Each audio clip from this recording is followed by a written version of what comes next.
চলে আসলাম দীঘার তৃতীয় পার্ট নিয়ে। এই দেখো আমরা মাছের দোকানে এসেছিলাম ফ্রাইড কিছু খাওয়ার জন্য। তো আমরা অনেক কিছু দেখতে দেখতে জাস্ট ডিসাইড করলাম যে কি খাবো। তো এই দেখো কেমন অবস্থা, জিনিসপত্রগুলো দেখতে কিন্তু খুবই ভালো লাগে। এই করতে করতে সামনের দিকে এগিয়ে দেখি আমার ছেলে আর আমার বোন চলে গেল ওই যে গাড়ির কাছে। বাচ্চা মানুষ যার যেরকম ধরনের নজর। তো এই দেখো বারণ করা সত্ত্বেও উঠে পড়লো, এতবার বারণ করলাম তা উঠে পড়লো। এবার রাউন্ড রাউন্ড ঘুরতে ঘুরতে সময় কাটালো। আর এর পরের দিন আমরা এই দিকটাতে ওকে আর নিয়ে আসিনি, কারণ ও আবার বায়না করতো। তো এইভাবে আমাদের তৃতীয় দিন কেটে গেল আর বিশ্রাম করে। আর এখানে অঙ্কুশ কিভাবে হ্যান্ডেল ঘোরাচ্ছে, মনে হচ্ছে যেন গাড়িটা ওই চালাচ্ছে।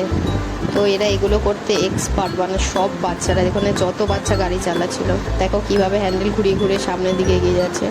তো আমাদের তৃতীয় দিন কমপ্লিট হয়ে গেল। এইভাবে ঘুরলাম, একটু বসলাম, বিশ্রাম করলাম, ভীষণ গরম ছিল। তো পরে বাটা